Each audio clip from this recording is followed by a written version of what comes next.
You're listening to Cinema Snarks. I'm Larry. And I'm Ren. And we are going to tell you how we really feel. And today we're telling you how we really feel about the entire MCU as we rank all 24 of the Marvel Cinematic Universe films, including this past weekend's recent release of Black Widow.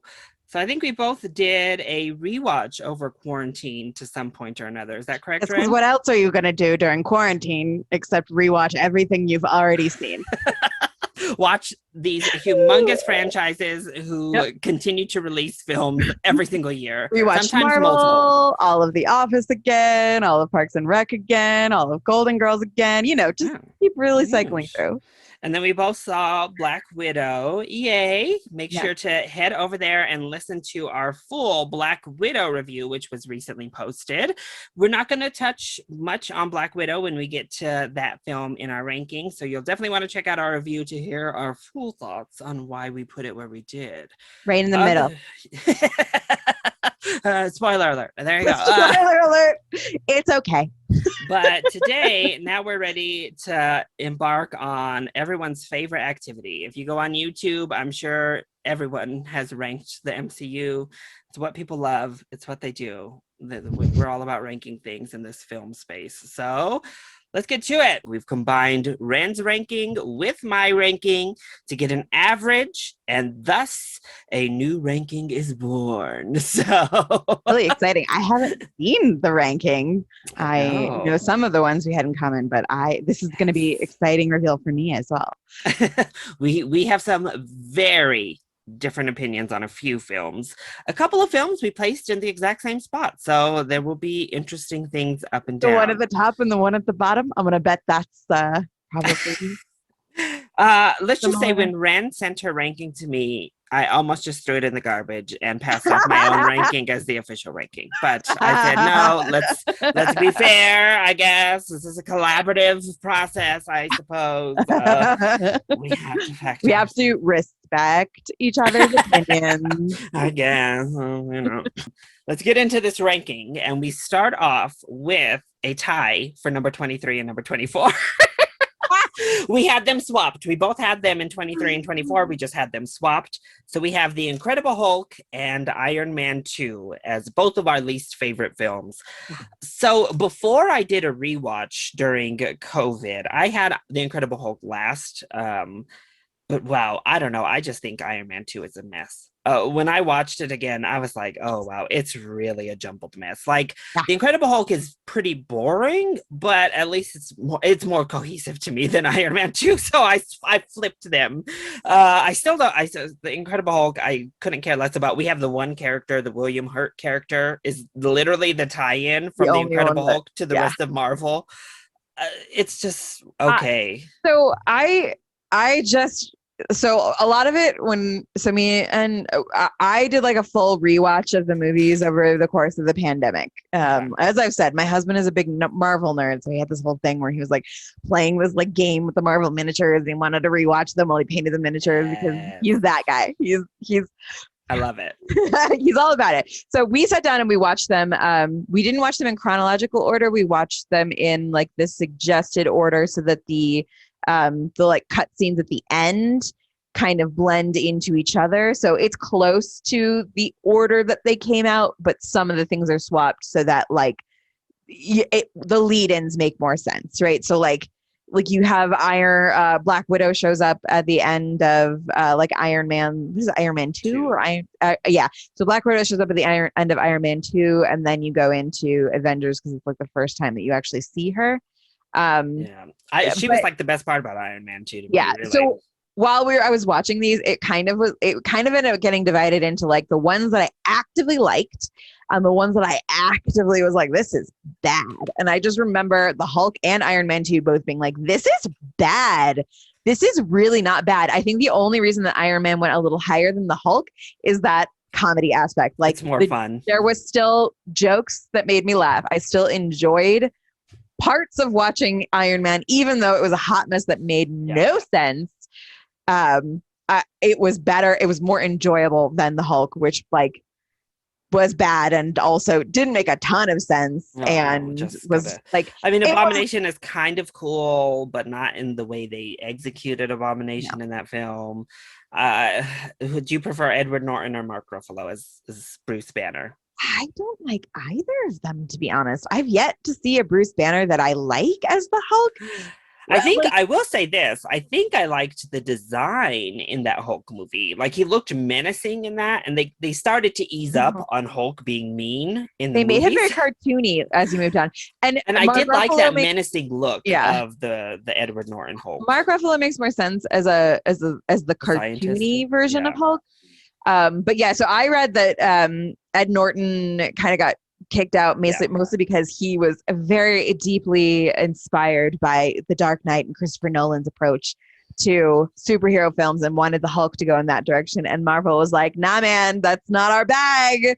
And good for them, because they knew that was not the way to go. And that is not what people want in a superhero comic book film. And even if they do, they want one. Like, we don't need to have every single superhero movie be that. That's cool. It has its lane, but this also has a lane. And clearly it's been a hugely successful lane. Hold on. Sorry, my dog is having a Super Grim in the background. But yeah, of course, we have Bruce Banner as Edward Norton. We have good old Mark Ruffalo now.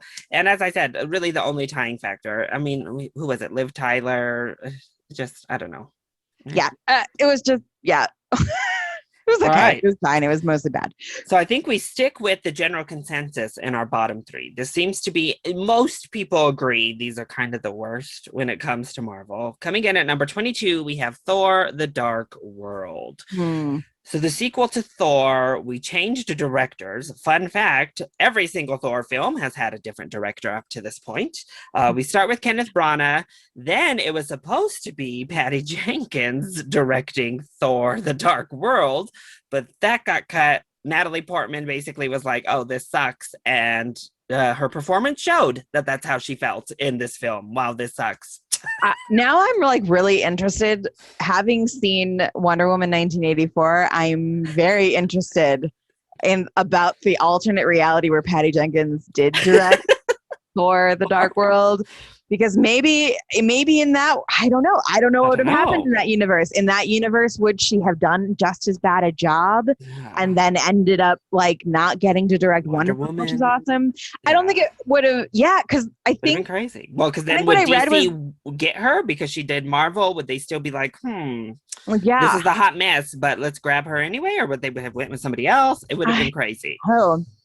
No. Thankfully, we got Wonder Woman out of her dropping out, or whatever happened with Thor: The Dark World. We got Wonder Woman out of it, which is great, and I'm glad. Yes, and Patty Jenkins is allowed to direct. She's not allowed to write films. That's it. No more writing for her. Banned. And we see plenty of other flop male directors get tons of other chances and tons of money. So let women directors fail every now and then. She's a fantastic director. She does a very good job with a script she didn't write. She doesn't have the ability to look at her own work and say, this doesn't make any sense.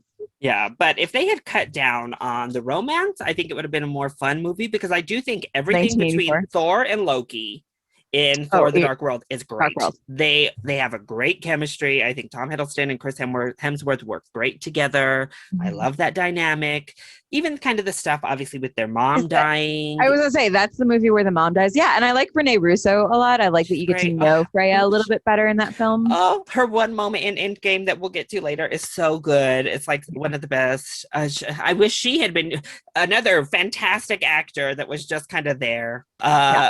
She could have had a great role, but that's the good stuff. It's everything on Earth. It's everything with Natalie Portman, with Kat Dennings, and their whole team running around. That's just like, and the villain is terrible. Malekith is like no personality, like just this alien race that is here.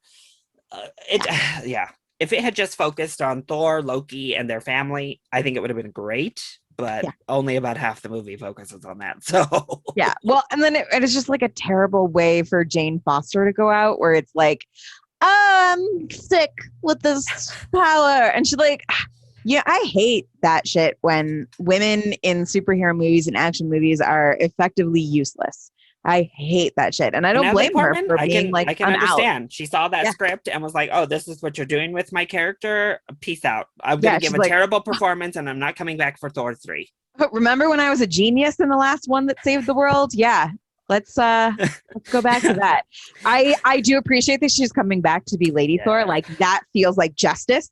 And That that's feels like like appropriate. Taika Waititi being like, "Hey, Hey I girl. know you That's wanted it. out, but and she was like, "Oh, hey, you want to give me something awesome to do? Yes, I'll Yeah. come back for you, Taika. I'll come back for this script. The rest of that trash, no." But so moving along, next we have what might be controversial because I know a lot of people love it. We both had it pretty low on our list. We have at number 20, Guardians of the Galaxy Volume 2. So my Never been a issue fan. with this movie has always been the jokes are good. They're okay. They're fine. It's just like I don't care about anything. There's too many plot lines in that movie. They split them up. They split up the Guardians. They split up the Guardians, which you like their banter. That's what made the first movie good was the Guardians hanging out with each other and like playing around. Yeah.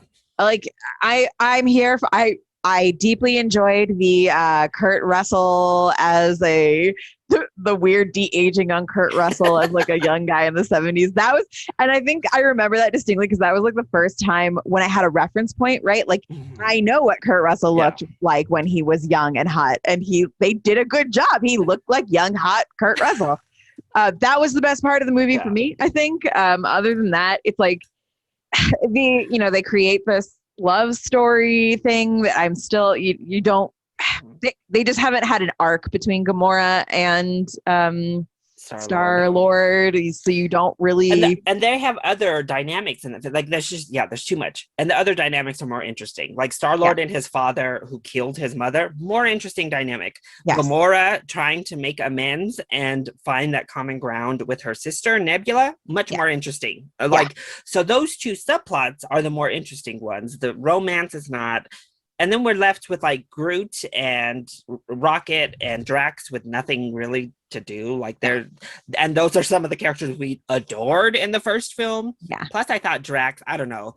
Everybody else's comedy still worked. Drax's comedy did not work for me in the sequel. He literally spent the whole film insulting this new character, Mantis. Cute little thing. Calling her ugly. Like it was really weird. I don't know why they chose to go that route with his it's character. Also just like that's like that feels like 80s humor, right? It feels like this outdated form of humor where like ha ha ha, we're going to call people ugly and Look that's at the funny. ugly girl. Yeah. Like, I mean, and like stupid. it's obviously she's not supposed to be ugly, but it's just like childish and kind of dumb and like a little bit. His character also swayed away from the literalism of the first film. Like that's part of his funness. Whole point. Yeah. And in the second film, he's saying things that are objectively just you can't even interpret it to be any sort of truth in his eyes. It just is. Yeah. Drax, he brought the movie down for me. I was like, oh God, they really went wayward with his character. I don't know what's going on. And it was just too many stories. I agree. All right. So number 19, real quick, but Baby Groot is adorable. Baby Groot. Listen, when Baby Groot goes on that little mission, yes, that is like that's another one of the best parts of the movie. Bringing back the one thing, that's the best sequence of the entire film. Is Baby Groot stealing things and dancing. Him dancing at the beginning. Baby Groot is Baby Groot is the best thing that came out of that film, hands down. All right. So number 19, we have Avengers: Age of Ultron. So another sequel near the bottom of our list. This is actually our fourth already, second films in their series to come in our bottom 5 of the ranking. Age of Ultron, just again, we introduced that horrible Natasha and Hulk romance out of left field. Made no sense. I'm sorry, Mark Ruffalo and Scarlett Johansson just didn't have any chemistry at all. No. It was bad. I was like, I don't honestly feel like Mark Ruffalo had much chemistry. I understand he's a very sweet dude, but I just don't think he really had chemistry with anybody in the cast. He just seemed out of place to me. He to me is like a cute, like he belongs in like romantic comedies. That is what he looks like to me. He's like not nerdy enough to be Bruce Banner. Yeah. If that makes sense. Like I think I probably would prefer Ed Norton because Ed Norton has like a has a nerdy vibe to an extent, but like I would have much more enjoyed a like legitimately really weird, awkward, nerdy dude with Black Widow yeah. than I enjoyed Mark Ruffalo, who's like he's got too much swagger, man. He's got too much like cute unassuming dude swagger. Like it's just I don't know where then they pull kind of what they did. So they show us a flashback of Black Widow. Like that's the first time we get a flashback into her past. They also introduce us to Clint's family, and it's just them trying to like give something to these characters, to give them anything. These characters that they didn't humanize at any point before then. Yeah, we're like, because everyone's just like, how is Hawkeye still alive? And we're like, we can't kill him. Look at his family and the second one. It's like, oh, well, who cares about them? Like, honestly. The stuff with Ultron is good, but it could have been better. Like it could have been a much cooler concept than it was. I like James Spader as the voice of Ultron. Voice. I think James Spader is an excellent villain. He just kills it as a villain generally anytime I've seen him. So that worked a lot for me. The stuff with them all trying to pick up Thor's hammer is really fun. That's like, yes. When we get their downtime, it's super fun. Of the Avengers just hanging out. So we have like a little bit of a difference in our opinions of the first Avengers film. I actually ranked this lower than I ranked the second. I ranked the first Avengers lower than the second Avengers because I, at least in the Avengers 2, liked the villain and also thought that the banter between the two was like more fun, and I enjoyed the interactions between all the superheroes. Whereas in Avengers, they didn't make any sense. The like ways that they were acting with each other and the ways that they interacted with each other was like they don't know each other. Why do they automatically hate each other? Is it just so that we have this convenient obstacle to overcome?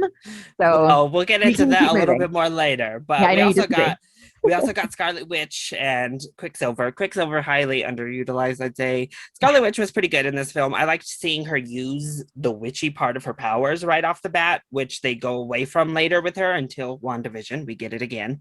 But seeing her like hex all of our heroes was kind of cool. But so there's cool stuff in Age of Ultron. There's also a lot of stuff that I'm just like, this is weird and unnecessary. So coming in at number 18 is a film we had in the same spot. We both had it ranked at number 15 in our rankings, and that is Black Widow. So we don't need to touch on that.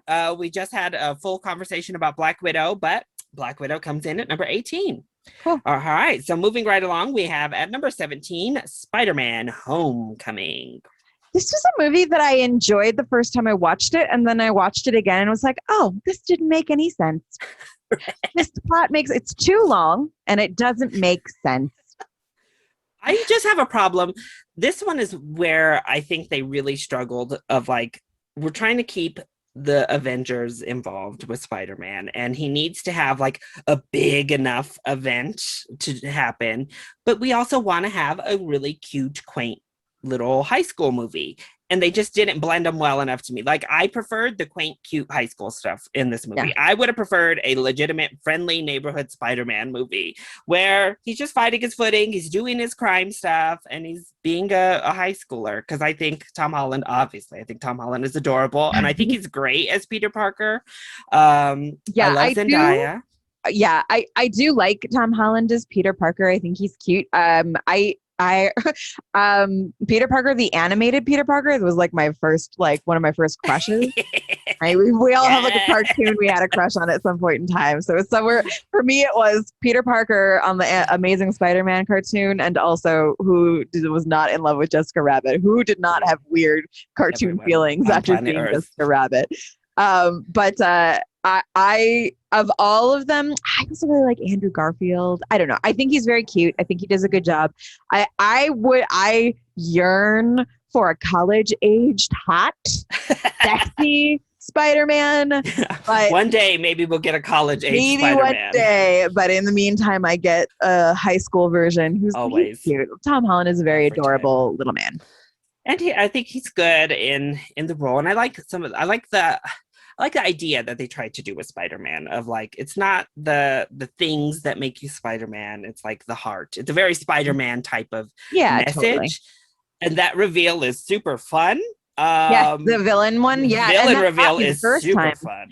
And I will say, I do like Michael Keaton's villain. I tend to really enjoy. Yes, he's got a nuanced view. You understand where he's coming from, and he's not a completely irredeemable monster, right? Like, you know, by the end, he's not willing to sell out Peter Parker because he's a kid, right? He knows at the end of the day, Spider-Man fucked up his day, but he's also like a child, and he's not he's not a complete monster, right? Honestly, he's one of the most nuanced villains in all of Marvel. He is, and so if we were doing like a villain ranking, he would really be way higher up. It's just the stuff with Tony Stark, I think, that again takes it out. If we had just, as you heard, we seem to like most everything that doesn't have to do with Tony Stark. I think it's just shoehorning him in so heavily into the Spider-Man film.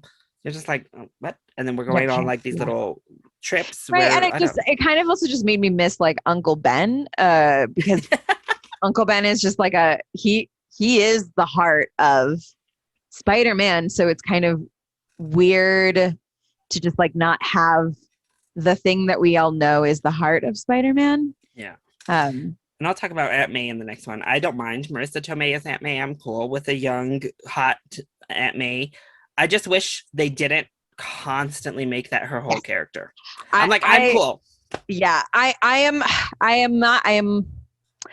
There's a part of me that is irritated that we took like this one elderly character in comic books and we just gradually made her younger and hotter. And that to me is like a problem with our perception of women, that we can't let a matronly woman exist in this world. We must make every woman that exists in the Marvel universe unbelievably hot. So that is a problem. But I think, yes, the bigger problem, I enjoy Marissa Tomei's character, but like the bigger problem is that they not only kept her hot, they then made her the hot aunt. Everybody in the whole series is just constantly calling her hot and like drooling over her. And it's like, okay, well, we've had enough. Like, Tony Stark, get out of this living room, sitting here drooling. It's too much. But all right. So moving along, we have our other female-led superhero movie in the Marvel Cinematic Universe. At number 16, we have Captain Marvel. So you actually had Captain Marvel as your number 10 above Black Widow. I did. I like Captain. Okay, so here's the thing. Captain Marvel gets tons of points because 90s music. I was very excited about the 90s music. I was very excited about the 90s vibe. Yeah. I'm a 90s kid, right? I'm a millennial. So it totally pushed all of my little personal nostalgia buttons of like, it's a blockbuster. She fell into a blockbuster. Oh, she's using a payphone. Radio Shack. Oh, no doubt. No Doubt was like my band. I also like loved Nirvana, and then I had all this information. Like, we saw the movie together when it came out, and I was like, they must have like negotiated with Courtney Love to put stupid garbage music, like, no, sorry, like, literally her band is Garbage. Yes. It's called Garbage. Yes. Into the movie so that they could get the rights to actually have Nirvana music, because she's just a crazy person about it. She just doesn't want, she owns the rights to all the Nirvana songs, and she just doesn't let anybody use them. So it was very cool to see this like in a movie with actual like Kurt Cobain singing. Yeah. I don't know if it necessarily made a ton of sense every single time, but I was okay with it because I was just like happy about the music. It just like it made me feel good. And I liked Brie Larson as Captain Marvel. I do think that there is a lack of character development there. I like that she makes the dude bros rage. What can I say? I do like that. I do think that there is a little, Marvel just generally likes to like avoid anything complicated. They're clearly a like lesbian couple, and I don't like that they were like, the thing too. I will riot in the streets, honestly.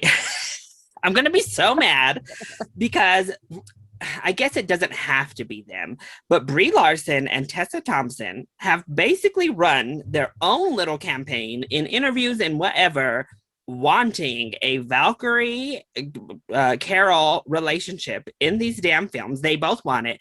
They've come out and confirmed that Valkyrie is bisexual in the films.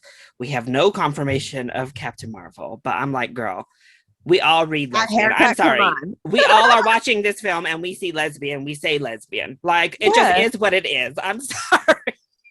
And yes, this is a very close little friendship with a single mom. And you know, I am fine with relationships do not need to be a sexual one. Like I am okay with like friendships existing, but it's just so clear that there is more than just a friendship there. Like I just don't have any friends that I am in quite that kind of a relationship with.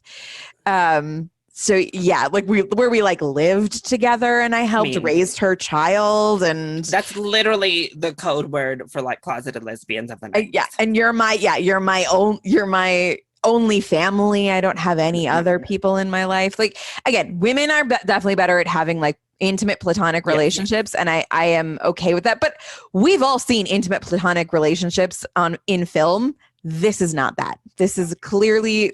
Yeah, so that is a failure on the part of the film, I think. I don't know, Captain Marvel, there was just some sort of disconnect, and I don't know if it's that they didn't go far enough into her back, like into personalizing her. Like I think she's fun, but there was something, I don't know. I just had a weird kind of disconnect. Like I enjoyed it, but I didn't love like almost anything about it. I had fun enough, but I don't know. Captain Marvel's just one of those films where I'm like, there's not anything I really like actively dislike about Captain Marvel. There's just also not anything that I particularly love about it either. So it just kind of like fell down the ranks for me. All right. So next up, we have our next tie. So tie for number 14 and 15, we have Thor and Ant-Man and the Wasp. So Ren had Ant-Man and the Wasp much, much higher than I did on my ranking. That's why it falls here at number 14/15. I actually had I had Ant-Man and the Wasp higher than Ant-Man. So I also had not seen Ant-Man and the Wasp until this second round of watching all of them. So that one was the only one that I hadn't seen. I like the jokes. I think it's funny. I think it's really funny. I think it's like well put together all the way around. I enjoyed all of the characters. I think she is a legitimately badass character. Also, I love Michelle Pfeiffer. I think it's really cool that we get a genius woman again. Please let her do something in the next Ant-Man. Yeah, I think it's impossible for her to not do something. If they waste her, like I haven't put her in the wasted pile yet. There's no way. Just Ant-Man and the Wasp, she's wasted. But they're moving into the multiverse. They're moving into the multiverse. She's literally the most expert person on the multiverse in their universe. Like 100%. Talk about riot in the streets, y'all. If Michelle Pfeiffer is sidelined and does nothing in Ant-Man 3, I will riot in the streets. Yeah. We'll be furious. So what did you not like so much about Ant-Man and the Wasp? It just started to feel a little bit tired to me. I think the first one is funnier than the second one. I think I do like the Wasp being upgraded because I think she actually outshines Ant-Man in Ant-Man and the Wasp. Yeah. I think she's a much more competent hero in every sense of the form. So I did love the Wasp. The villain, again, just is frustrating because it could be cool. This idea of this ghost girl, but it just, I don't know. It just wasn't executed well enough. I liked her better than the original Ant-Man villain. I thought he's bland too. I mean, exactly. So these are all the things that have elevated Ant-Man 2 above Ant-Man in my. I don't know, and the jokes just didn't land for me as much. Some of these background characters, like this. Oh God! And I hated that Walton Goggins side story of them chasing Ant-Man and them over like whatever money problem, like the gangster money people. That was a weird side story. It was stupid. I was like, why are they here? Delete this. This is dumb. I hate this. But but then you didn't get what was the thing? Baba Yaga. That was my favorite. One of my favorite things of the whole thing was just Baba Yaga. Stop it, Ren. It's too good. Come on. Stop it, Ren. No. It's hilarious. But then we also have Thor tied for this number 14. And Thor is actually another one. We both ranked Thor at number 13 on our personal list. So another one we exactly agreed on in the ranking. It was a little bit higher when I first watched it. And then just like other things that I liked better kind of like moved it down the ranking. I will say, I think it feels like a Kenneth Branagh film. So the people who get mad over all the MCU movies looking the same or not having unique style, Thor is one of those older films that has the director's style stamped on it. Like you can feel Kenneth Branagh when you watch the first Thor film. And I think there's the fish out of water thing obviously is fun. And anytime Chris Hemsworth gets to be funny, I'm on board. Yeah. And I like when he's like fish out of water on Earth is fun. I actually thought when we did the rewatch that Thor was going to end up higher on my ranking just because like I remember really enjoying it when I saw it. Like I die when he does that. Another smashes it on the ground, which they then like reference in Loki, and I was like, "I so died when Loki did it." I was like, "Yes!" But yes, that's like one of the best parts in Thor. And of course, it's like it's a pretty. The problem with Thor is that it's a pretty generic story. Like the arc of Thor, we've seen it a million times, over and over. Loki is once again wonderful, as he always is. I mean, Tom Hiddleston kills it as Loki, and the character is always really well done. It's a character. It's a fun character to play. I just, and this is so weird to me because I love Natalie Portman. I just have never really felt all that much chemistry between the two of them. Like even in this first Thor film, a lot of it hinges on like their chemistry together, like this love story stuff. And I'm like, I mean, I'm not against it. I don't think it's terrible. It's not like Scarlett Johansson and Mark Ruffalo by any means, but it's just not, I don't know, to have that as kind of a main plot point of your story. I'm kind of like, I just go back to this Mark Ruffalo thing real quick. Why didn't they like screen test someone with Scarlett Johansson? They picked a brand new guy. Because they did him for the first one, so maybe they didn't anticipate in the second film he was gonna have a love story with her. Which, God, Joss Whedon, you wrote them both, so there was no need for that. But yeah, any extra thoughts on Thor?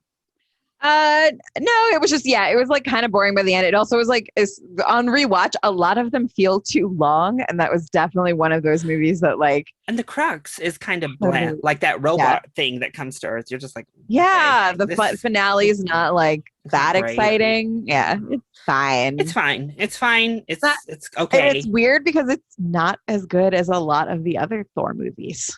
Yeah, well, certainly not as good as the third one, which we'll get to a little bit higher on our list. But next up at number 13, all by his lonesome, we have Ant-Man, just barely beating out Ant-Man and the Wasp on this ranking. So I have Ant-Man higher just because I think it's funnier. That's literally it. I think the action is about the same. They do a lot of the same stuff. The Wasp is blech. Not the Wasp. The Yellow Jacket is blech as a villain to me. Yeah. But I think the first one's funnier, so I rank it higher because they're both. That's kind of the crux of these films. If they make me laugh, then I guess they do their job. So yes, I also think Paul Rudd is so perfect, so weirdly perfect. I remember when they said they were making an Ant-Man film, and our first reaction was, "Why is it not a Black Widow film?" First of all. Why did you do this? Why would you do Ant-Man? This just is outrageous. And then like I saw it and was like, oh, this is really funny. Oh my God, Paul Rudd is so cute and hilarious. And it's like a perfect role for him. It's just the right kind of humor for a Paul Rudd, right? Like I find like similar levels of comedy between like a Paul Rudd and like a Ryan Reynolds, but Ryan Reynolds would not work as Ant-Man in the same way that Paul Rudd does. Paul Rudd has this perfect innocence, sweetness to him that makes the humor just land perfectly. He's got that innocence to him. And originally, the script was written by Edgar Wright, and you can certainly feel the holdovers from Edgar Wright's script, I think, in this, and his style, because he was supposed to write and direct it until he was like, nah, I don't want to. Yeah. Well, and this to be okay. So, and from what I can tell is it seems to be like an issue in this case of like style again, where like Edgar Wright wanted to make an Edgar Wright film and they were like, no.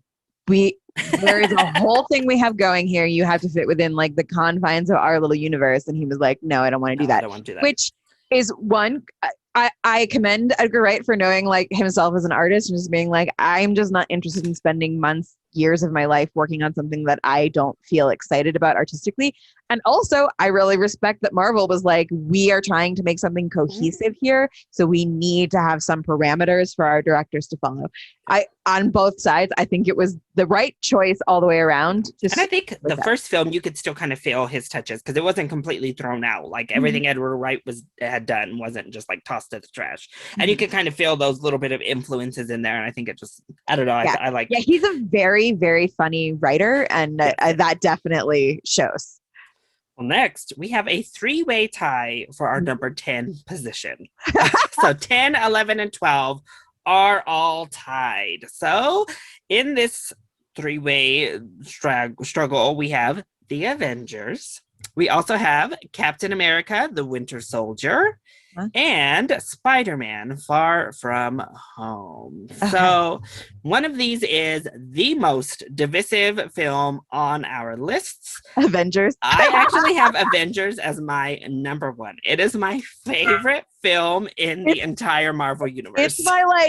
It's the bottom three for me. It's almost last place on Ren's list. I did not like Avengers. I watched it again and was like, I actually remember not really being that excited about Avengers when it came out either. I watched every single episode of Buffy the Vampire Slayer and Angel, and I've seen all of, Firefly and everything Joss Whedon has ever done, I've probably seen. So I was very excited about Avengers. Joss Whedon films. Woohoo! Okay, loves comic books. It's gonna be so good. And then I saw it and was like, I don't like this at all. And here's my problem with Avengers. I know you have these. My problem with Avengers, it is not a self-contained film at all. It is a bridge film. And I don't care about any of the characters really because they don't explore any of them. It is just this place to take us from all these other films and mush them all together. And they don't even really finish anything. And it's not really over at the end. And then they move on because it's setting up the next movie. And like I said earlier, the relationship between them doesn't make it, the whole conflict between them not getting along feels entirely contrived to me. And like, it just doesn't, I've never used the word contrived in a movie review because I don't like to be that pretentious person, but I just did. It just felt like it was conveniently placed there so that there was a necessary conflict between them so that then they could team up later and defeat they can only fight together. So why do you love it? It's definitely fun to hate the Avengers now. Not saying that that's for you. Other people who have loved it in the past have definitely soured and turned against the Avengers because it's dated, I guess. It's not the current. It's not Endgame or Infinity War. It's brighter. It's more colorful. People think it's ugly because it's bright. Cinematography reasons. Also, it maybe started this current Marvel formula with the jokes, like coming at the rate that they do in every single film now. Kind of started in the Avengers. Other films had funny moments, but like Captain America's first Avenger wasn't joke central like this. So the Avengers, I love it because I don't know, it just has the scale of one that nothing before it had, and a lot of the stuff after it did. Like the battle in New York, I think is a blast, and I love seeing all of our heroes at their peak. I think Loki in this film specifically is I don't know if he's the best anymore, but he's still top 3 Marvel film villains. I will say one of my favorite movies in all of Marvel movies happens in this film, which is the Hulk smash of Loki. So that is like amazing. I just love the Hulk with all of them. I love when he punches Thor after they like team up and do something, and then the Hulk just like punches Thor out for no reason, just because he's the Hulk. That's what I mean by like, I don't understand some of the stuff that they do and how they interact with each other. It just doesn't make any logical sense. He's just a rage monster, Ren. The Hulk in this film particularly is not honed in. He's not like sensitive Hulk yet. He's like a rage Hulk. And he also like, but also then do something with the Hulk that makes me understand how he turned from a incoherent that line rage does not make monster. sense to me in this film. I'm always mad being the secret to how he can turn the Hulk on and off. Doesn't really make sense to me, but I look past that. It's a weird line, very strange. But I love everything with Loki and his interactions with all of the Avengers. Like when he makes fun of Captain America and turns to Thor and is just like, how can you put up with him? I just think it's great.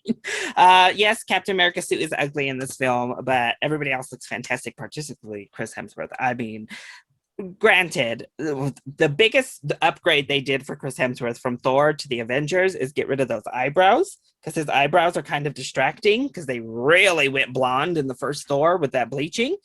They did not do that. They were like, he's Norse. It was too much in Thor. This movie, he looks great. He has that blowout in this movie. Like his hair is perfect in the first Avengers. I think they make sense in this film. I would understand why Captain America and Tony Stark would not like just instantly be friends, just because their personalities do not mix. They don't blend well. So it just makes sense. So Tony particularly would be like, okay, bro, shut up. Like, I'm sick of you already. And then we already talked about this off camera. Thor got a pass from you because he's literally coming to just collect his brother, and these people are trying to not let him take his brother back to Asgard. Yeah. And so he's like, move, like, get out of the way. I'm taking my brother. This is Asgardian business. Yes. Yeah, as an Italian person, I understand. This is family business. You're in my way. But then Thor comes around or whatever, and I guess he comes around. I think the stuff on the helicopter is really cool when the Hulk's out on the helicopter. And then the distrust with and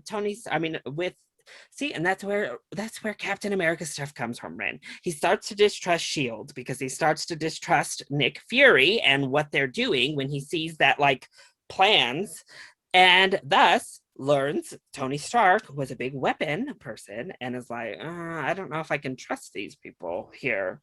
So it's all fantastic. Sorry, I'm making a like skeptical face because I'm like, he also literally is a weapon, and he has a weapon that Tony Stark's dad made. Like, I'm not buying that suddenly he's got a problem with necessary war.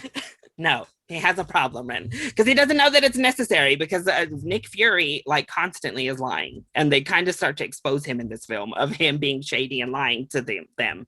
So Cap is like, what are you doing? Like, what's happening here? But that will lead us into Captain America, the Winter Soldier. So I think a lot of people would have this much higher than either of us do.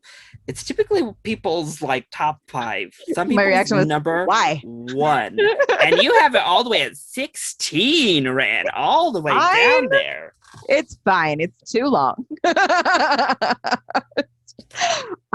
Yeah, it's fine. It does. I don't know. I think it ended up going, it was another one of those, it kind of just was like, I just didn't care about it enough to like the other movies that I actively enjoyed kind of knocked it. It was kind of middling road for me. And then just kind of like every other thing that I enjoyed a little bit more kind of knocked it down a little bit. I don't know. Why do people like it so much? I think they like, because it feels different. It's more of a spy movie compared to the rest of Marvel. It's a little bit more grounded in its person, like in its thing. My problem is I like my superheroes to be super. So that's why I think I never really connected. Like, yeah, it is those things. Cool. But I like fantastical elements. That's why I like Thor. That's why I like Thor the most out of them, other than Chris Hemsworth. I like superpowers. I like superpowers. Sorry. So the villain in Winter Soldier is Bucky, right? Yes. That's it. And Bucky, who ultimately, they just have to defeat Bucky in this film. And he like goes away. Okay. So I mean, and that's like an interesting concept, I guess. Like Captain America finding out his best friend from when he was young is still alive, didn't die, and is now a brainwashed killer.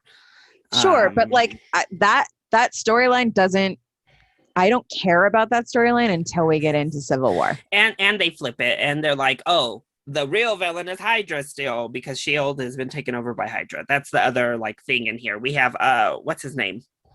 Robert Redford is like the other villain in Winter Soldier. I think probably more than anything, I'm actually like trying to remember it, and it's totally unmemorable for me. I'm like, I just don't.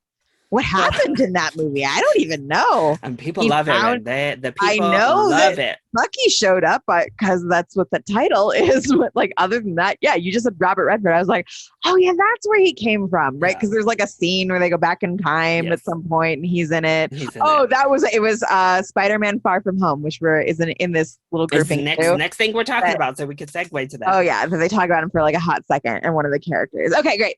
How do you feel about Far From Home? I like Spider-Man Far From Home because Mysterio is an excellent villain. And how can I not love a theater kid? Like, evil theater kid is basically what Mysterio is. So, and it's also Jake Gyllenhaal, who I have always loved and will always love. Well, I hope. As far as I know, he has no reason to be unloved. Please, Jake. But yeah, so I enjoy Mysterio. I tend to really enjoy what I call travel porn films. So it's basically just like movies that are set in like beautiful, interesting architecture and interesting locations. And that's what happens in Far From Home is they go to like all these different countries. And so you really get to see the world. I thought it was funnier than the first one. I also I enjoyed Peter Parker's arc a lot more in this one. I don't think he gets much of an arc in Homecoming.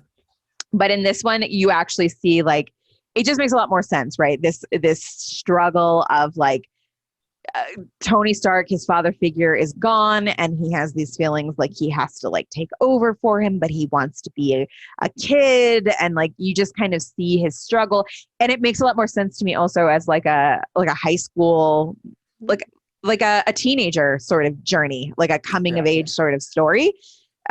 Just like where he starts from and where he grows, like learning who do you trust, and even if you don't have faith in yourself, sometimes other people have faith in you, and that can be enough. And I like Zendaya as Mary Jane a lot more in this movie than I did in Homecoming. Just get her a lot more. I also like her better than the other love interest in the last movie. Yeah, me too.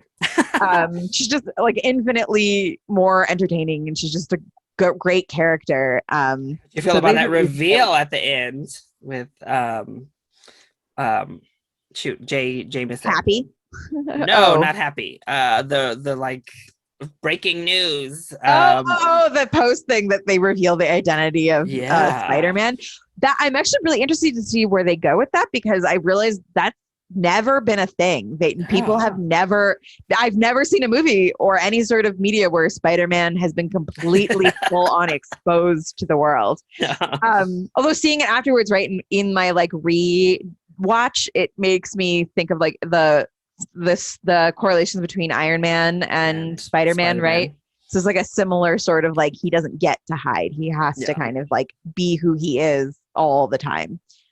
Well, I agree with most of what you said. I mostly enjoy Spider-Man Far From Home. Have a few quibbles here and there to why it doesn't break my top 10. Personally, I think we both had it. I have it at 11, you have it at 12, so right outside the top 10. Yeah. But then moving along, next up we have Doctor Strange at number 9. So I remember Doctor Strange came out in 3D, and I saw it in the movie theaters, and I really liked it as a 3D film. There was this like wave of 3D films for a while, and it was just like because it was a thing and not necessarily because it made sense for the movie.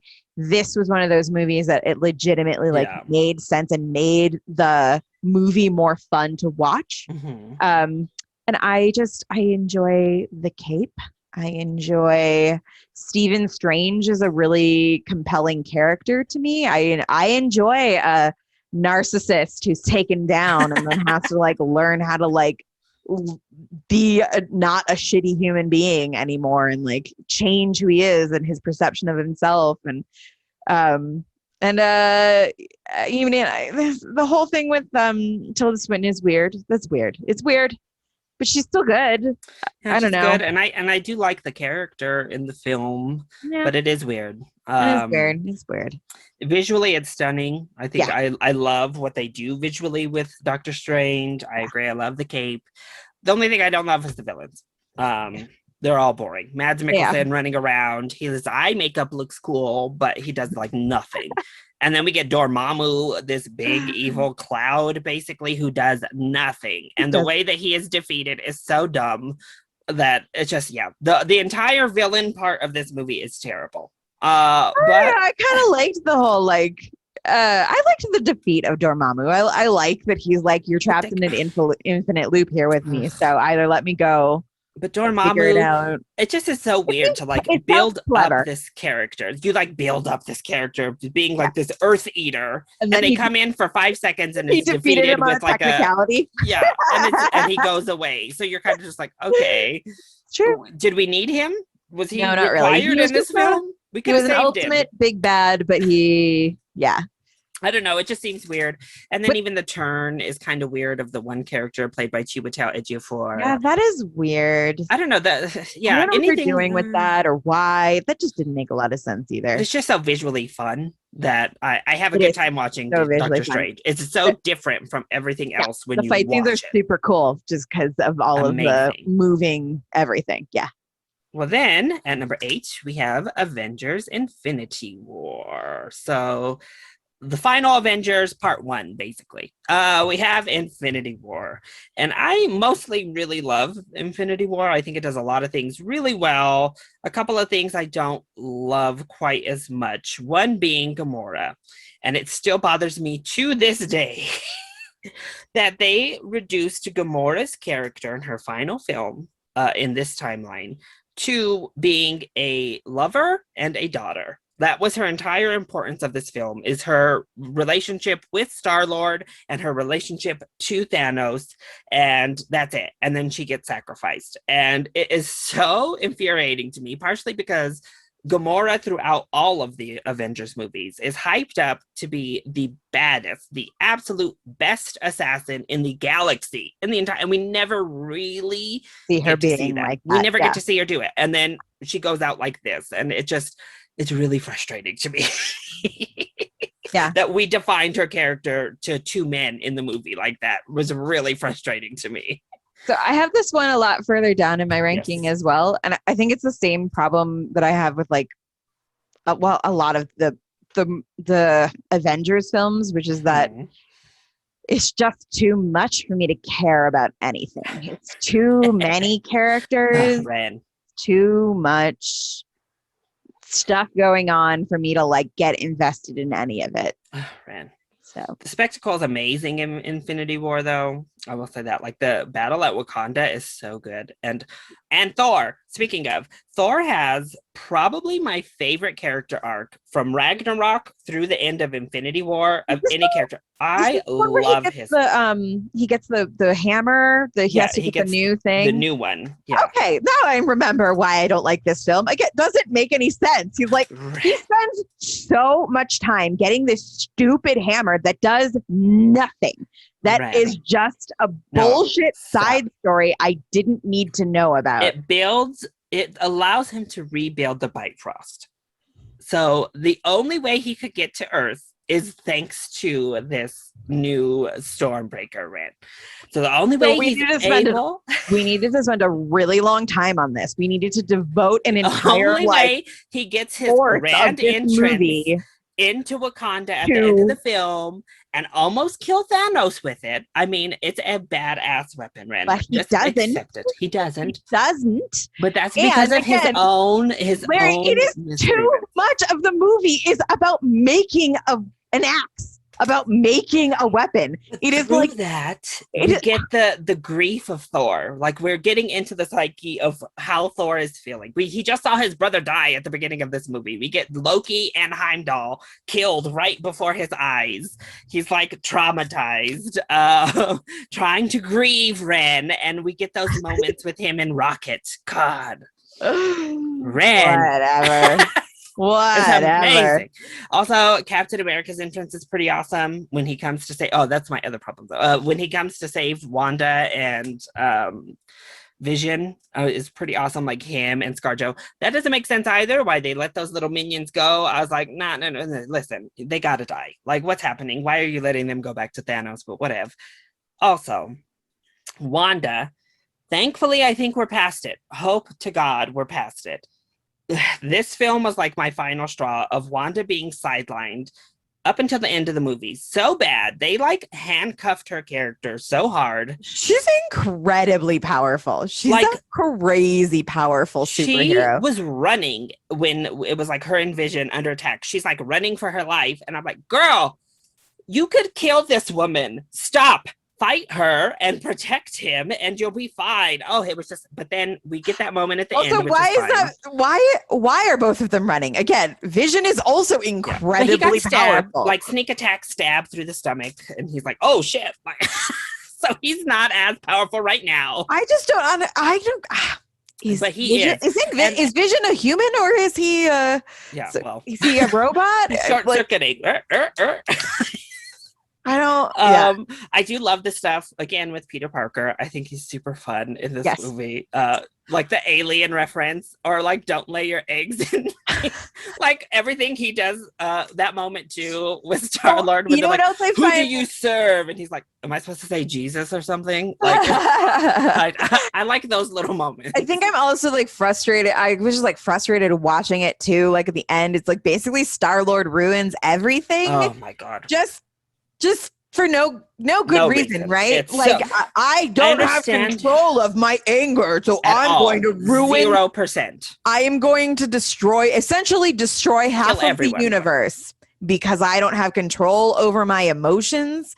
It's just it's a lazy lazy bullshit thing. Yeah, that made me mad too. Yeah, and like I guess in the context of like there's only one potential way for this to work out.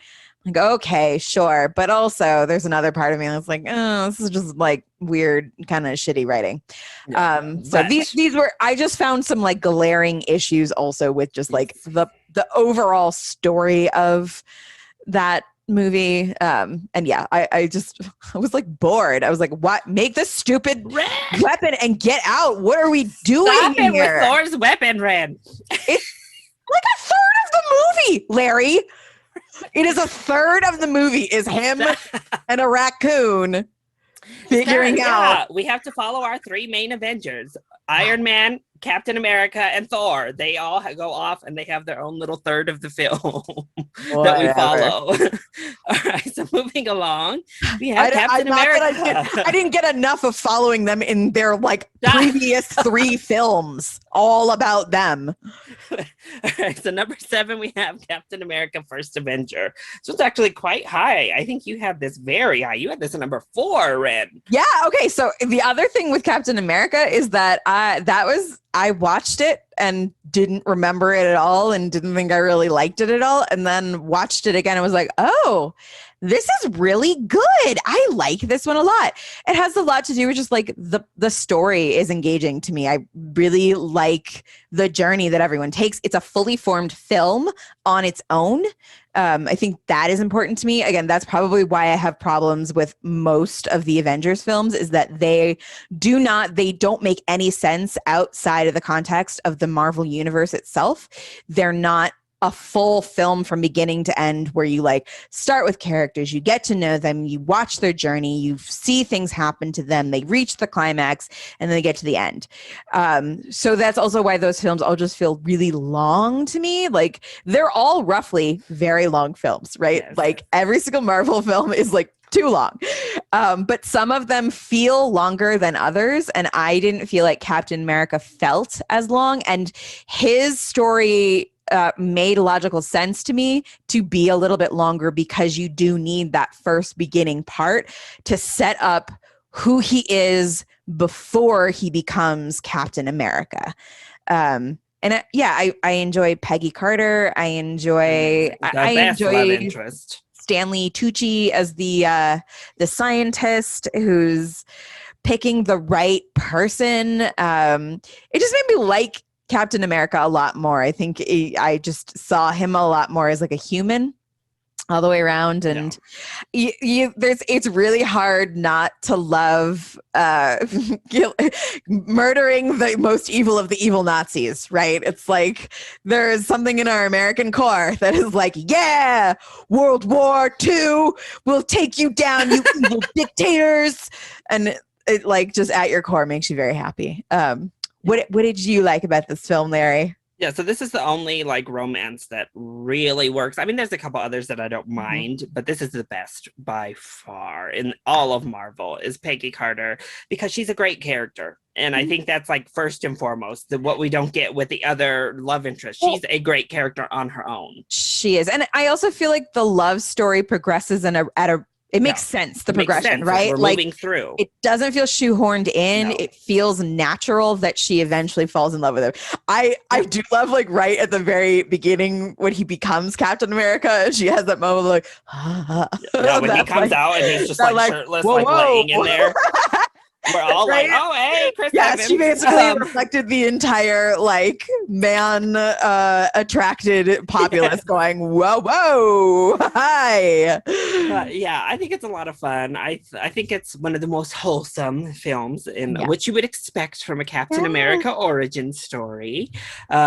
Hugo Weaving is fine. Not my favorite role of his as Red Skull, but it is what it is. No, we've already gone over that our favorite Hugo Weaving film is Queen Priscilla, Queen of the Desert.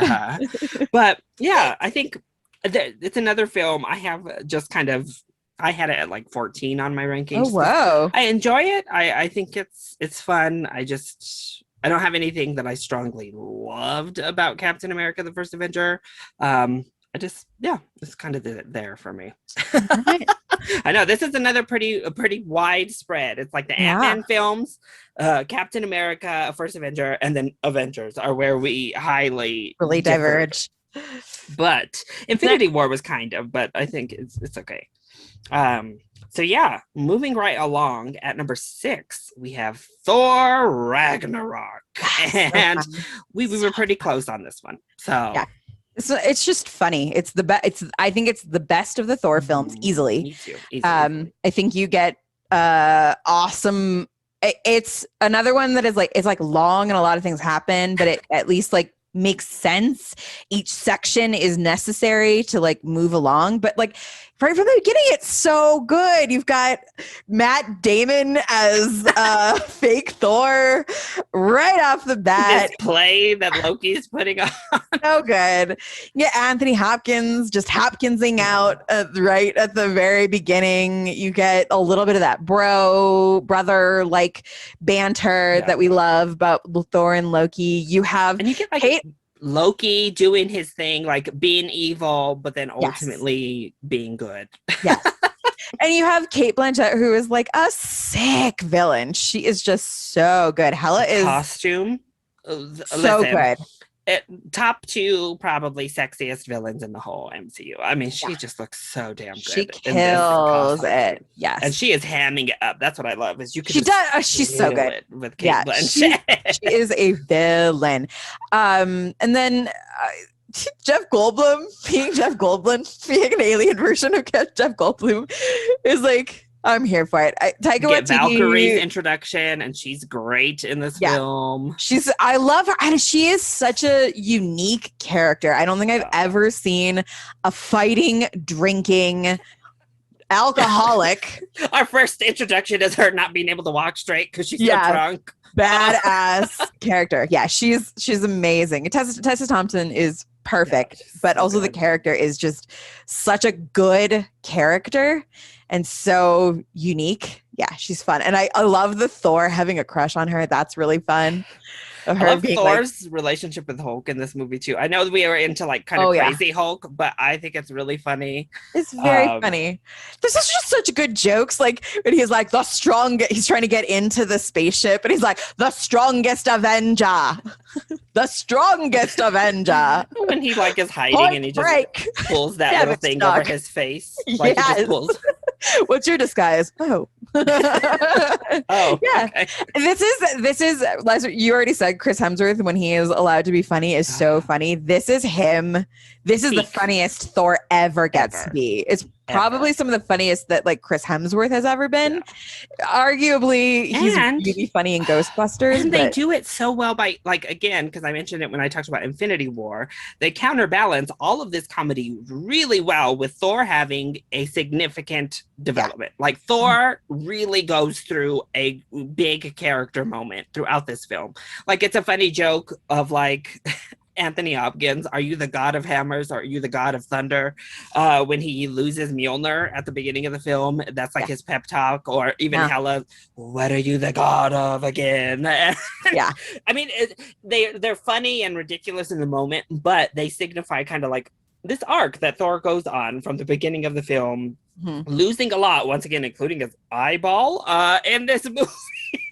His father fighting his sister that he never knew even existed. I mean, there's a lot of like, and then Loki doing his usual thing, and he goes through like this. And Loki grows a lot in the film too, as well. I think it's great. I think Ragnarok. Some people think it's too much humor or too Taika Waititi, and also, I a lot of disagree people heavily. say this is their favorite movie of the entire. Yeah, it's so good. I think this is like how you balance them to me. This is how you balance comedy with the cool action, with more serious stuff. We have Korg, who is played by Taika Waititi, who is also like a breakout star. So funny. With that little thing he's holding. It's so ridiculous, but so Carl Urban is even fun. Oh, he's alive. So good. And Taika Waititi has that is his sense of humor is like this perfect. Taika Waititi knows how to balance humor. Like Jojo Rabbit is amazing. It's so well done in terms of like humor then balanced with an understanding of the seriousness of the rest of the setting. So yeah, Taika Waititi is like up there with some of he's probably one of my favorite directors that's like currently working regularly. And him being the one coming back, the first repeat director for Thor. Thank I'm so God. happy about Don't mess around, please. It would have been such a crime to like finally get like Thor right in a movie like this, and then do another director, or have Thor die off or something. So I'm glad Thor's still alive. He's like the remaining OG, and Taika's coming back. So, all right, our top 5. We're breaking into it with number 5. Black Panther, Wakanda Forever, which is the title to the sequel, but so Black Panther, the only one of these films to 1, win an Oscar, but 2, get nominated for Best Picture. It's kind of shocking that it's the only one to actually win any Oscar, though. Like, none of the other Marvel films have even won for Best Visual Effects out of all 24 of them or anything. And I would blame, I think it took that long for the Oscars to accept that, like, sometimes the movies that everyone likes are also things that are good and have good qualities to them. It also, I think that was part of it. I think it was also like hard to ignore how good the production design was on Black Panther. If it had lost production design and costume design, I mean, those two, when you're just looking, it's like, come on, like, do not. This was another one of those that I remembered liking a lot more when I saw it the first time, and then rewatched it, and in context, it didn't rank as high for me. I think it's still in my top 10, solidly in my top 10. But I think I was just mesmerized by the design. Was so good. It's so clean and consistent and beautiful. It's unique from any other Marvel film, while it still fits into the Marvel universe, which is an amazing thing to do. And it's just it's a gorgeous film, and that's what makes Black Panther such a beautiful, like, unique experience, is that it created a new culture while celebrating Black culture in every facet of how it did it. And so it still gave that community the superhero-ness that they needed, while also being this celebration. And I think that it's great. And I think also the other thing about Black Panther, in comparison to Black Widow, like we were talking about, how it it takes Black Widow takes like a serious thing and just like drops the ball and doesn't talk about it. Black Panther talks about a real issue, a real thing that we need to think about and consider, and is a real problem, and actually explores these two sides. So Killmonger is another one of the best villains in the universe. Again, he ranks really high up there because he's another nuanced villain that you get where he's coming from. And in a lot of ways you agree. I mean, essentially Nikita, played by Lupita Nyong'o, is like the good middle ground. She's the one giving the real solution between we can do both. T'Challa. We don't need to go ham like he wants to do, but yes, we do. We need to open and, you know, do all these things, because this is one of the few villains in the Marvel where you're like, you know what? A part of me agrees with what he's saying. At the very least, I understand it, I get it, and they always kill the good ones though, huh? They just can't let us. They just can't have the good ones. A rumor they're gonna somehow bring him back for the next one. Well, I do know Black Panther 2 right now, obviously, is going through a lot of rewrites and a lot of reshoots. A lot of our characters, including Angela Bassett, has been like, I have no idea what the final product is going to be like at all. Like, I don't know. They told me to say some lines, and so I said them in a costume. I've been in and out, you know, it's cool. I just have no idea what's going to happen. Ryan Coogler is back, so I hope. I mean, and of course you feel for that. Like, they're put in an impossible situation. Like, I feel so bad for Ryan Coogler and the entire cast and everybody. That's an impossible situation to move forward with. So best of luck. Yeah. I don't have a suggestion. People are going to probably be mad any which way. I don't know. So I think people won't be mad if you just make Shuri the Black Panther. I think that's that, or Lupita Nyong'o's character. I think that's the best route to take personally. Rather than casting a new person, yes, just pass the mantle. Or I don't know, there might even be something fun to play around with, like the Killmonger character becoming Black Panther. I might be okay with that. I don't know. They would have to work on it. But what I was going to say with they killed off Killmonger, it sucks because he's an awesome villain, but it also feels like the only answer. It feels like the only thing that is appropriate for his character, for him to like make that decision of like, no, I would rather die. But also the score is amazing. It also did win Best Original Score, and the original music is fire. I love Okoye. She is like a top one. I don't know. One of my favorite minor characters in the entire Marvel Cinematic Universe is Okoye, because I love her. Great. When she uses her wig as like a weapon, I'm here for it. She's like casual, glamorous badass. It's very interesting. Honestly, all of them. They were like probably my favorite part of Falcon and Winter Soldier was when we got the Dora Milaje coming in. Okoye wasn't there, but the other members, I'm just like, I love them so much. I also love this idea, which is from the comics, of Black Panther has like this badass all female guard. Like, that's who guards the king of Wakanda. Is like the most efficient warriors in all of Earth are these badass Black women of Wakanda. And they're awesome in this film. Some of the CGI, the third act particularly, that CGI gets a little wonky, a little video game-esque. And in some aspects, we've talked about this on my other podcast, Cinema New World. A lot of these characters start to get upstaged, and I think that happens a little bit to the Black Panther himself. There are just so many great characters in this film that at times you kind of lose T'Challa a little bit. Like, he's there, he's regal, but his character just kind of calls for him to be that. And you have Shuri, you have Okoye, you have Nikita from Lupita Nyong'o, you have Killmonger. So there's just these awesome characters all around him that sometimes he gets a little bit upstaged in his own film.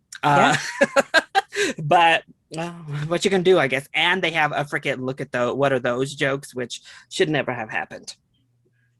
what are those? No, that should have never happened, Shuri. Who wrote that into the damn script? It needs to be taken out. Oh, with that the was, shoes. Yes, with the shoes.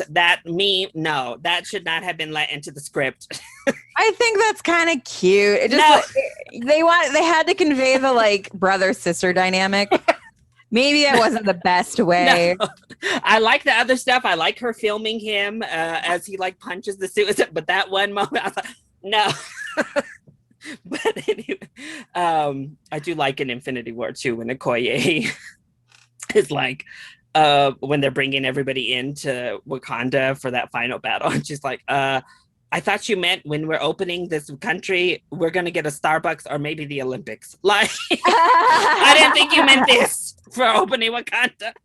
But yeah, Black Panther's great. I'm glad it holds all the box office records it does. I'm glad it got the recognition it deserved. It's wonderful.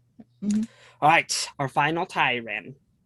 For number 3 and 4, we have Iron Man, the film that started it all, and Guardians of the Galaxy. Rock on. I really like both of those movies. Yeah, they're actually my 2 and 3 in my ranking. They were very high on your list. They're 7 Guardians, and 8, or 8 and 9 for me. Do we want to start with Iron Man or we want to start with Guardians? Let's start with Guardians, and then we'll talk about the OG. Okay. So Guardians of the Galaxy is always going to be pretty high in my ranking because it is funny and the music is killer. Those are 2 things that are like, Ren will enjoy this thing if it is. Yeah, there's good soundtrack and it makes me laugh. I'm here for it. I also, when it came out, was like, so I was all about Chris Pratt. He's fallen a little in my Chris superhero Chris actor rankings. Yeah, he's fallen down. But I think he's very funny. He does make a good Star-Lord though. He does. Which way we cut Star-Lord, and he was Star-Lord when he was still on Parks and Recreation. So it was Andy Dwyer. It was basically Andy Dwyer. Just a little more buff. A buffer version of Andy Dwyer. That was Star-Lord, and that's just enjoyable and cute and sweet. And I was very skeptical of this film right from the very beginning. I was like, what the hell is this? Why is there a raccoon? This is very strange. I don't get it. But it was hilarious. The music was awesome. And it's just a thoroughly enjoyable experience. I don't Rocket think is amazing. Yeah, I think Rocket we is all so looked funny. at this like tree and raccoon duo. I'm like, okay, Marvel. Yeah. And then you watch the movie and you're like, I love them. We must protect them at all costs. Yeah. So just quick sidebar. They are the director, James Gunn, is doing that new Suicide Squad reinvented.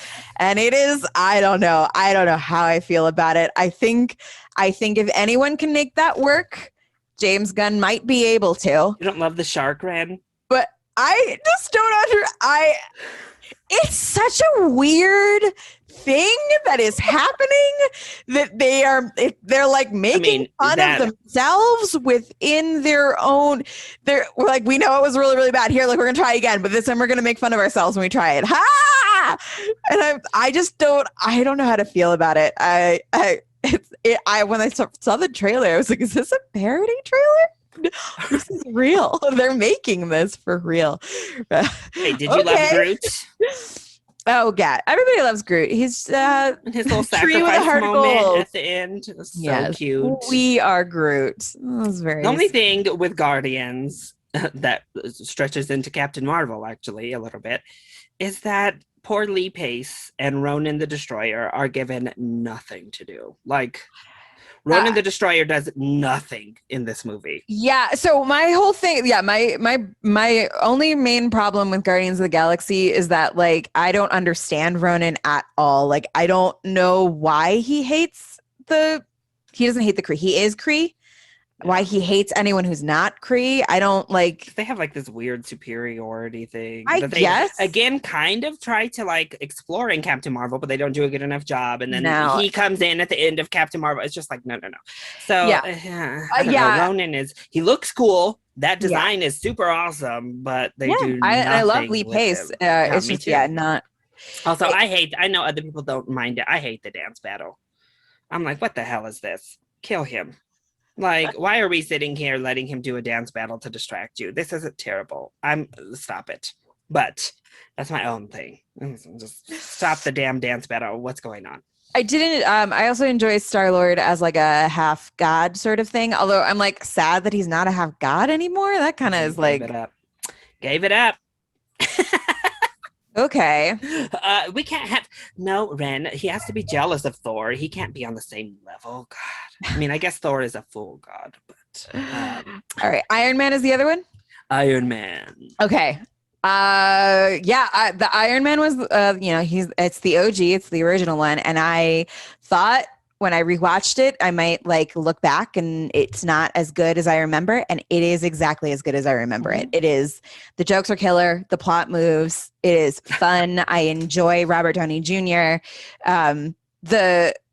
The plot makes sense. You get a journey with him where he, kind of realizes the error of his ways and the weapons and trying to change. And it feels good while you're watching it. You're like excited for Iron Man and you're excited for all of the things to happen. And yeah, it's just a good movie. I also, it's one of the best origin film. They kind of like, they slack a little bit in this universe on like solid origin films.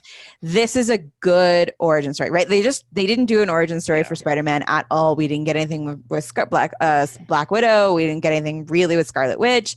There's plenty of characters in this universe that they just like slack on the origin story. They did not slack on Iron Man's origin story. From beginning to end who he is, why he is the way he is, and it seems important considering then it like comes around full circle, and he's the one who kicked off the entire thing, and he is the one who ends it. Yeah.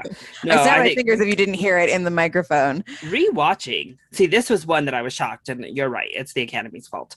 Iron Man looks amazing still. So for being as old as it is, the special effects in here, because I think they used some more practical in the mix, they look great still. And that was like my biggest shock, was like, wow, how did this lose best visual effects? I think it lost to like Benjamin Button, which the effects were okay, but those de-aging effects I don't think even hold up to some stuff again Marvel does, but no, but I think Robert Downey Jr. very well deserved career renaissance thanks to this film. He was perfect casting for Tony Stark. He's amazing in the role. Gwyneth Paltrow is at her least annoying when she's Pepper Potts. She's the most tolerable she's ever been. This is the most we can tolerate. That's not true. She was tolerable real early in her career before we knew anything that was going on in her head. And then she agreed to do like Shallow Hell, and we all died inside. But I liked her in Emma. She was a good Emma. She was good. Sliding Doors was fun. But this is a lot of, like you said, a lot of fun. You can tell where it's going. Like, Jeff Bridges, Obadiah is going to be the villain at the end. But again, it still makes sense. You understand his motivation as well as a villain. Yeah, Iron Man's great. And obviously, it helped to spawn the most successful film universe of all time. So there you go. Legit fucking universe. It is crazy to me just to think about the fact that they literally sat and plotted out a decade's worth of movies and how they were going to like intersect and where they were going to. They did an amazing job. You see how hard DC flounders with the same concept, and they have just as much fans, they have just as much money, they have just as much maybe to even work more with, iconic characters, and they have just done nothing but struggle to build a world that anybody cares about, that can consistently do well at the box office, or that like is coherent inside of itself. So yeah, amazing. Anyway, we are getting to the end here. Yay, our final two, no ties here.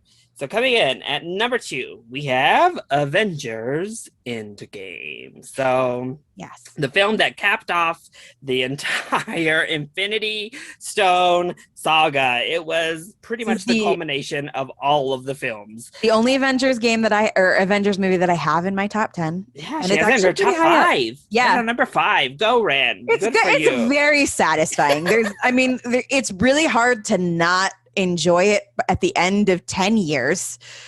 And And it's one of those that I can just look past. I understand people's like gripes with some of the time stuff because it's there and you're kind of like, eh.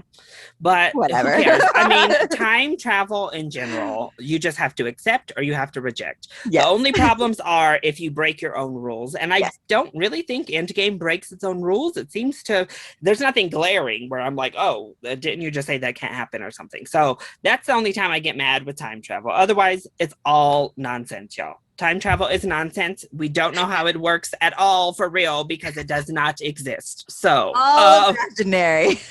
All science fiction. Imagine that. I also think like they did a really good job of setting up like the new stuff that's coming out, and like it's from what I can tell, there's going to be a lot of things happening within this multiverse concept. So it kind of makes sense that they started this time travel thing going on. And they've definitely already done a lot for that with WandaVision. They're doing a lot of that with Loki right now. So much with the TVA. And we already know the next Doctor Strange is the multiverse of madness. So we're going full Spider-Man. Spider-Man is that's Quantum Mania. So he's going into the quantum realm. So Spider-Man is going into multiverses. That's the theme now. And that seems fun. I'm excited to do that. It seems like a good transition from this 10 years of like, let's be very dedicated to the traditional comic books. And now they're like, yeah, guys, we're going to go all nuts here. But this was that's the thing is, funny enough, this came out the exact same weekend of the Game of Thrones season 8 finale. Both of them came out the same week. Oh my God, what an intense week for culture. One of these showed how you can go horribly wrong in a long 8-year journey that interweaves a lot of storylines. The other one showed how you do it right, how you interweave a million different stories and give a satisfying conclusion. We may have been a little less angry about Game of Thrones had we not had this perfect example of how to not piss us off. The only ones, like there's a couple, like maybe I would have rather Clint died than Natasha, but you know, whatever. I mean, it's fine. It makes sense to me. I get her needing this like redemption arc. Yeah, she needed it. Kill a lot of people. And the one who dies is also the one who needed his redemption moment of Tony Stark instead of Captain America. It would have hit a lot less if Captain America had done it, because that's what, I mean, we've seen it. We saw it in Captain America, the First Avenger. He jumped on a bomb that he thought was going to blow up to save people, you know, like that's him to his core. Whereas Tony Stark, that's not been him to his core. So it's really impactful for him. Even in the movie, his inclination is to be selfish, and then he has to like fight against his family, which is sad. It killed me. I felt sad by the end. It felt like a sad and like an earned ending. It felt very, and that's the thing. It felt very earned. It didn't feel cheap for Tony to do what he did. And even I even like Captain America's final shot back with Peggy Carter. I like where they left him. I like that. I love that for him. I'm like, yes. And I think that's a great way. Falcon. Yeah, that's a great way to end his arc, so that he gets a happy ending. He gets that life, and it's great. Most of our characters, Thor, I didn't love Thor's arc in this film, I have to say. So after the last 2 films, I said I love what they did. I wish there was maybe 2 less fat jokes. I think there's I'm okay with them being like, oh, he's grieving, so he picked up weight. Like, I'm cool with him being big. I just think they made fun of him too much for it, to where I was like, this is a bit much. Fat jokes are like they're just not fun. Oh, but that moment with his mom where he discovers he's still worthy of Mjolnir is amazing. That is the great moment for Thor in this movie. I also just like, I enjoy Thor as a mess. I love messy Thor. He's a god, and he's gorgeous, and he's amazing. And in this movie, he is a mess. I love that he realizes he's not like a good king too. Yes, and he's I love like, that too. Valkyrie, you're much better at this than me. Take over, girl. I'm out. I can't help but enjoy the weird competition between Star-Lord and Thor. Donnie. As Guardians of the Galaxy. We know who the captain is. Yeah. We know. So I just think and of course, one of the most epic, amazing things that I have probably ever experienced in a movie theater is it could be seen as a little cheesy. It could be a little bit, you knew something had to happen when they were all but defeated. And Doctor Strange opens those portals after they all have been snapped back. Yes. And we get all of them coming through with the big Avengers score playing. We're reintroduced to all the characters who got dusted away. Yes. How do you not get chills? I mean, it was just such an epic, amazing moment. Talking about it. So good. And even the Peter Parker stuff, that got me too. When he was crying, and then we got Pepper Potts crying over Tony Stark. It's just like, oh my gosh, stop. This is too much. But everything about it is great. Because who over 10 years didn't also fall in love with Robert Downey Jr. as Tony Stark? Who didn't? When we disagreed with him, particularly in the film that's coming up at our number one, spoiler alert. We disagreed with Tony about quite a lot, and he did some shitty stuff. He was an a-hole at least half the time, but you loved him, and it was sad. So Endgame, just a great fanfare and a great way to cap off the story. So then, beating out Endgame, it was present in both of our top two. Coming in as our favorite film in the Marvel Cinematic Universe, we have Captain America: Civil War. Yes. It's great. It's great. Fantastic. This is I've said this a few times. This is the best fully formed film on its own in the universe, in my opinion. It is. You could watch this movie from start to finish and not have seen anything else in the entire Marvel world, and it would still be a great film. This is also it's also the best story overall. It's the best film from it feels to me even from a filmmaking perspective, it feels whole. It feels interesting and nuanced. I love Zemo as a villain. I love him. Very interesting villain. Yeah, I love him even more post Winter Soldier, but I love that they build up this whole thing with these other super soldiers, and Zemo's fucking shit up, and they're chasing after Zemo, and they have all these things happening by the end, and then you find out that all leads to this Zemo ultimate super soldier thing, and he's like, of course I killed the super soldiers.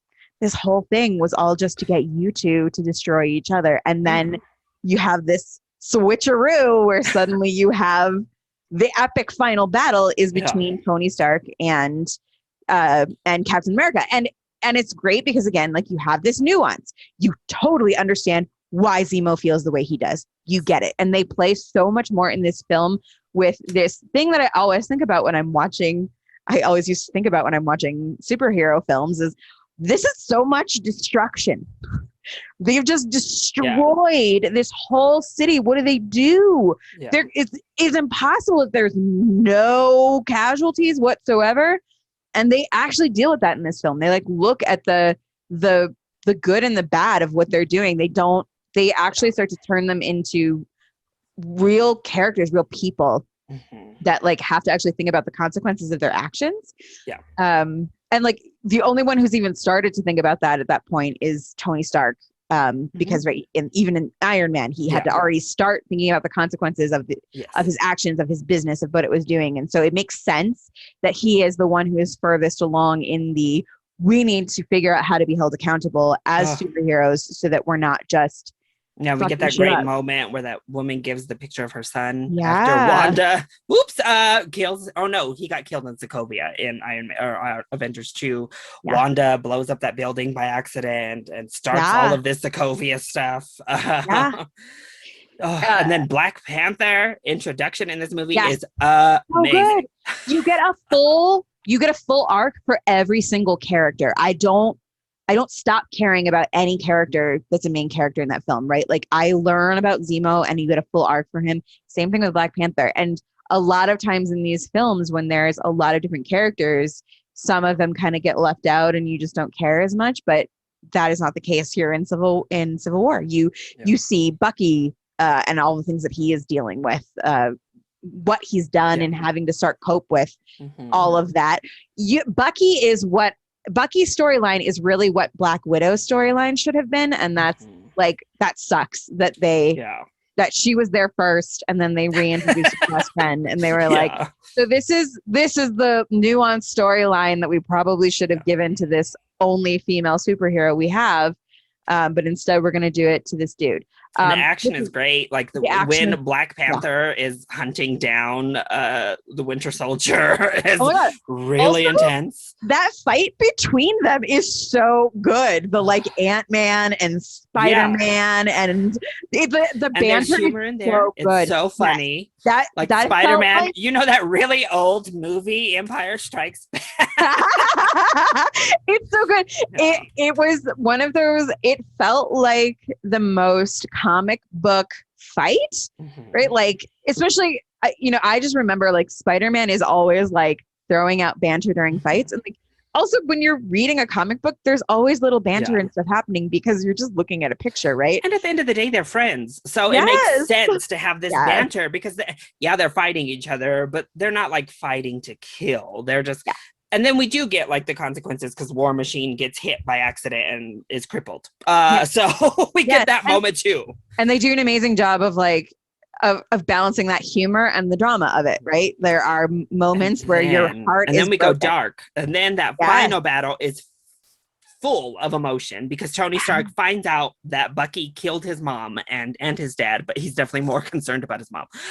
Killed his parents. So you, once again, like philosophically, I'm on Steve Rogers' side. I don't think they should be signing these damn accords. And we see later in the series, the government always got their own agenda, so no, they shouldn't.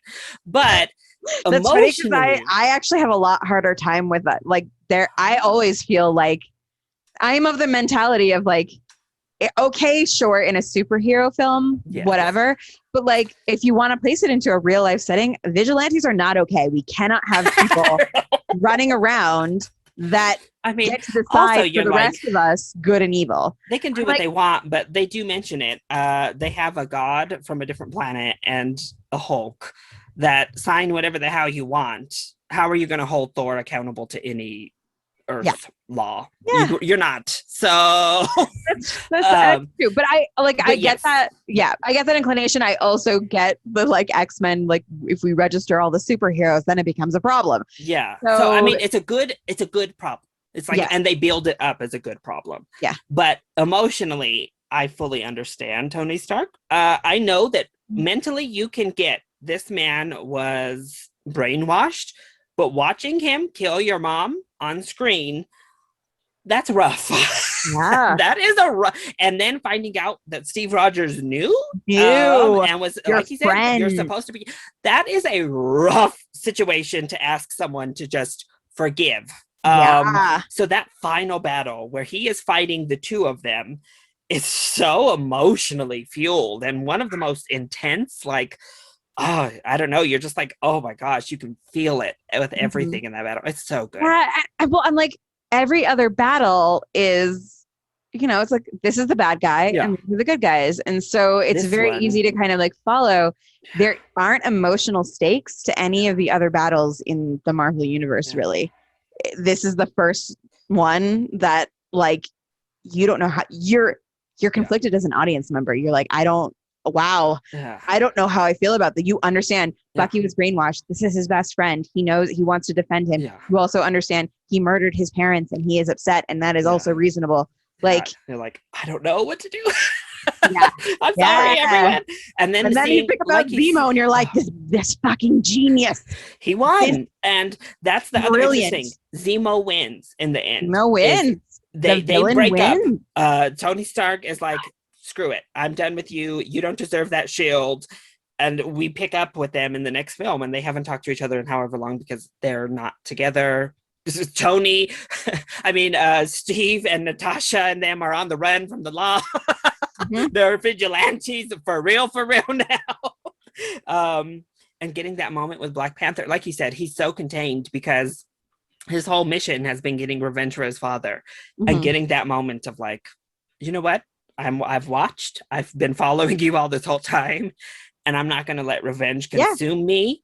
But also, you don't get to die. Hold up. You It's- still have to go to jail, sir. It's also it's beautiful because you in one scene you see what revenge did to one person, and then the character who is pursuing revenge seeing what happened and then making a choice to do something else. I mean, it's great. Yeah. I don't understand people who don't like Civil War. I don't get it. I think it's a lot of comic book people who don't like it because it just doesn't do what Civil War does in the comic books. They completely changed it, but I think they changed it for what needed to happen in this universe. What happened again? The comic books still have X-Men coming into Civil War. They had all these things that Marvel did not have at the time, and they made it a more big cosmic type event. This worked so well, and this is you know what? Sometimes you need to just ignore the source material. I'm sorry, people.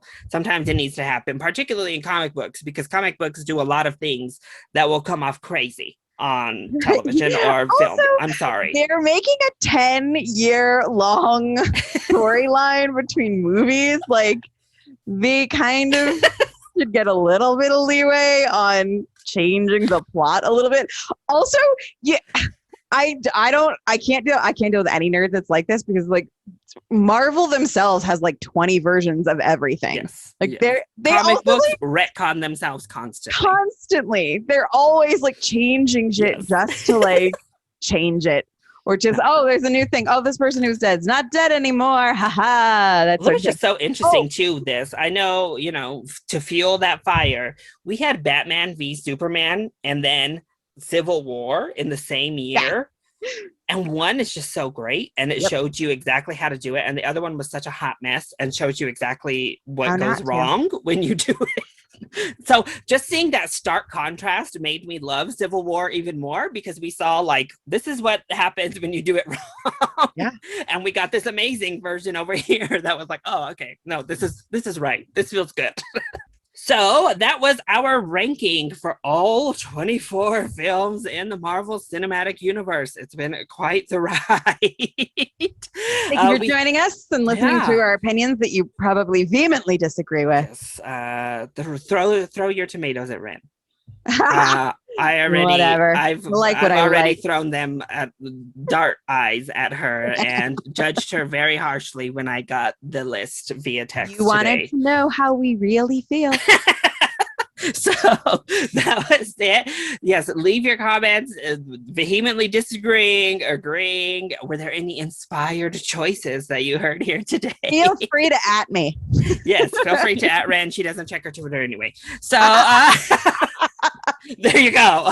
But you can also @ the podcast. We'll be putting up little polls and stuff on our Twitter as well. So leave your comments down in those sections. Make sure that you go over and listen to the Black Widow review we just posted, since we did not give our thoughts on Black Widow in this ranking, since we literally just talked all about that film just the other day here on the podcast. So, Ren, do you want to let everyone know where they can find you? You can find me at RannyPoo13 on Twitter, and you can find me at RannyPoo13 on Instagram. She's actually Ren Manley on Twitter. See, this is how little she uses. That explains like when I'm trying to sign in with that screen name. It's just like no, girl, we don't even have that username. I have to go to a specific browser because I have all the stuff actually saved. He sends me all the links to our Zoom via Twitter, which I think is like him trying to get me to be on Twitter. It's not working. Clearly, it failed. But you can follow our Instagram and Twitter pages, both at Cinema Snarks. And you can find me at ChillyBoy YT on Twitter, ChillyBoy Productions on both YouTube and Instagram. YouTube is also where we house all of our visual version of the podcast. So if you want to hear all those little visual cues Ren gives about the faces she's making, or if you're just very curious, expressive. If you're curious what we look like, you can head on over to the YouTube and leave all of your ranting comments there. YouTube is known for vicious YouTube comments. So if you vehemently disagree, please deliver. You'll fit right in on YouTube comment section. We love you for listening, and we'll catch you on the next one. Bye. Bye.